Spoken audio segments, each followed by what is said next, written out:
Merry Christmas and welcome to the Ransomed Heart Podcast. I'm Alan Arnold, and we are in week 2 of an Advent podcast series.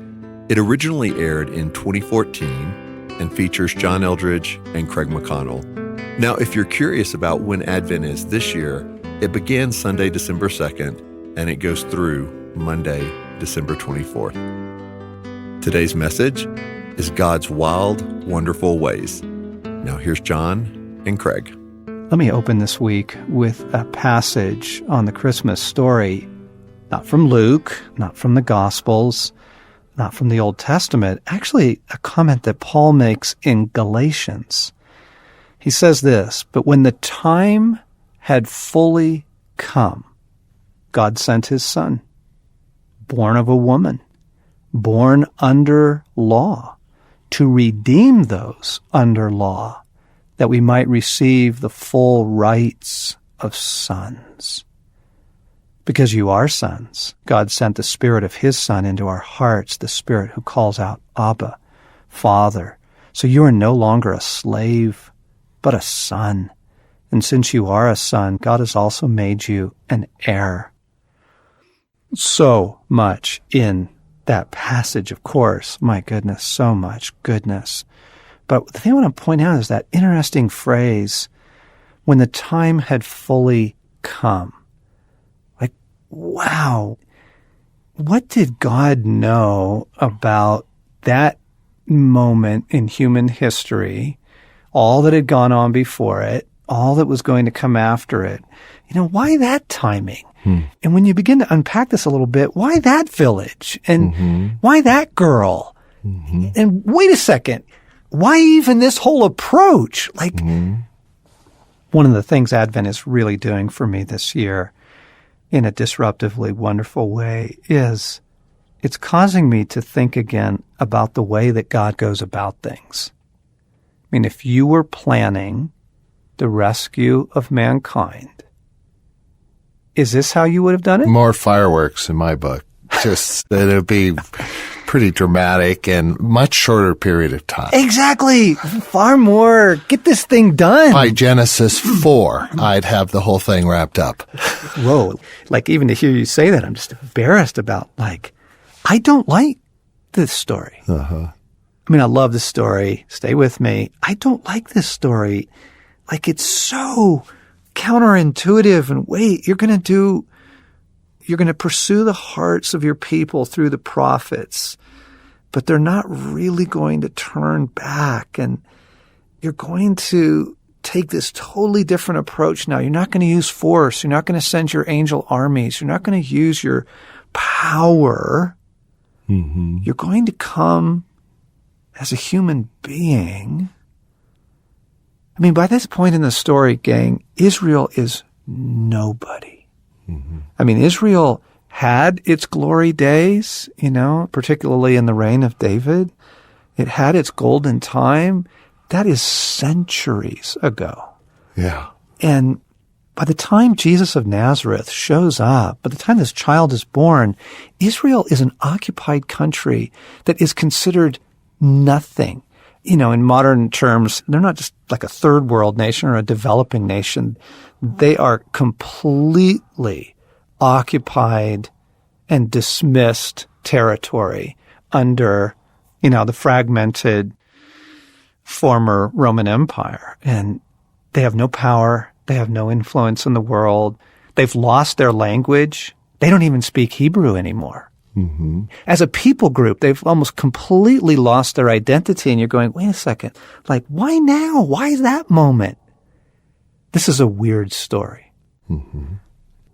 I agree, John. I mean, from Genesis 3, immediately God says, from woman will come one who crushes the head of the serpent. And then as you stated, through covenants and prophets and promises, and there's this much anticipated king, servant, deliverer. And as you used to say, you read the Old Testament prophets, it's like being in the thin-walled motel room and you hear two lovers arguing back and forth, and it almost feels like the Old Testament ends with God pissed at his people for their sacrifices that are meaningless, and yet he's promising to return. And then 400 years of silence. And then it's this mysterious virgin birth and incarnation that takes place. And it's the story that is full of mystery in terms of its timing, its characters, and it's the truest, most beautiful story ever. And then, okay, so Christ comes. The Savior of the world is born to, this young girl, barely a young woman, and she's betrothed but not married yet. Mm-hmm. And oh my goodness, in some backwater village, in some absolutely backwater country at that time. And then these wise men come from the east, these Zoroastrians, and then Herod freaks out, and Herod orders this execution of every young boy around Bethlehem and that part. But right before that happens, an angel comes to Joseph in the night and says, got to get up, you got to get out of the country. You got to flee to Egypt. Take the mother and child now, tonight. They flee under cover of darkness. And friends, is this how you would save the world? Yeah. What I'm trying to point out is, among other things that Advent can do for us, I think it is a really, really, really healthy reminder of how God goes about things. Because I think your average Christian nowadays has a pretty simple understanding. I am a Christian. I'm saved. I'm loved by God to some degree. I might be a disappointment to him, but I'm in. And God is all powerful. God is all powerful. We're reminded that every Sunday in church and worship and the songs that we sing and the scriptures, God is in control. And so when he decides to intervene, he's just going to do it, and he's just going to fix my marriage. He's just going to fix my health, But is that how God goes about things typically? I mean, you look at the Christmas story, is it just intervene? That's it. I'm going to take care of things. I'm going to crush the serpent's head. I'm going to set the captives free. Bam. Yes, that's how he does it, and yet how he does it looks so different. Like even the Christmas story, we tend to compress the timeline and don't realize that Christ is born, and then it's over the course of weeks, months, and even years that the shepherds, the angels, announce his birth, that Jesus is presented to the temple, and that the Magi come. I mean, we compress Christmas and think of this all happening one evening, Starry Night, and it's actually months and years. So, we want God to work. I want God to work in a compressed, dramatic point in time. And even the Christmas story is kind of covers more time than we want to think. It feels slow and developing in some ways. Though the baby is here, and then it's going to be 30 some years before the cross. Yes. Right? Yeah. And then after the cross, it's going to be 2,000 years are going to unfold of God's unique way of working in the world. And I think we're just trying to invite you, friends, to consider in a fresh way some of the assumptions you hold about how God gets things done, and how, we have this assumption. I'm a Christian, I'm a son or I'm a daughter of God, and to some degree I believe in his love for me, and he's all powerful, so bam. It's going to be bam. And I was having a little tension with a friend of mine over some of the Old Testament stories, and they love the story. I think it's in Jehoshaphat where he sends the worshipers out in front of the army. Israel's about to be attacked, and it looks like it's going to be, terrible defeat. God says, send the worshipers out first. So they send the worshipers out, which looks like you're just sending these musicians to a massacre, right? But God uses that to defeat, the enemy.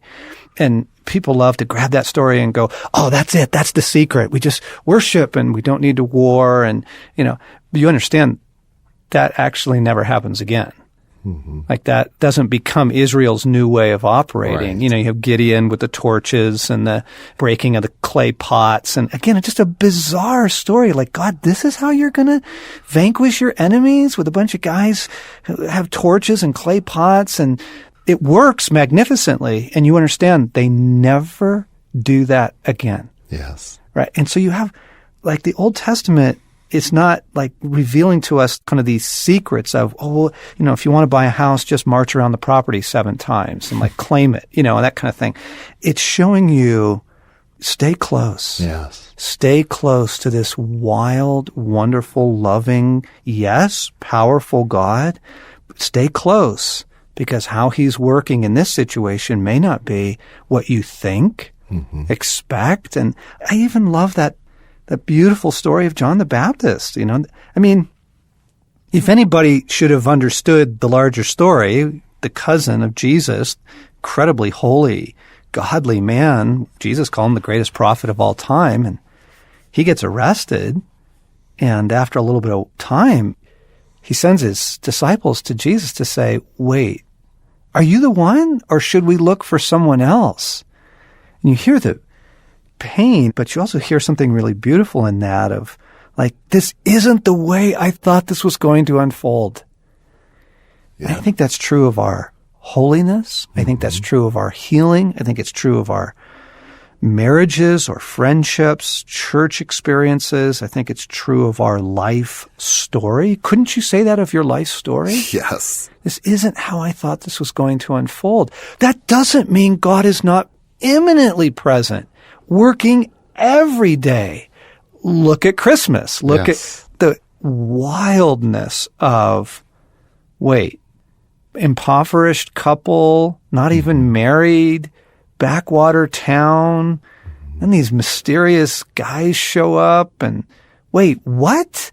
You know, the angels appear, but they actually don't appear to a lot of people. They just appear to a handful of shepherds, and that's it? Like, you're going to blow the angelic appearance on these guys? You know, it is so odd. Yeah. It is an incredibly odd way to get this done. Yeah. And the beautiful thing is it gets done. I mean, everything God has promised, everything God spoke of gets accomplished, but he does it in a way that's disruptive, unexpected, unanticipated. Right. But it is finished. He gets it done. Right, right. Which, friends, Advent can be this beautiful invitation to rethink your understanding of how God gets things done in the world. I mean, that can be incredibly redemptive. For example, why doesn't he use force more often?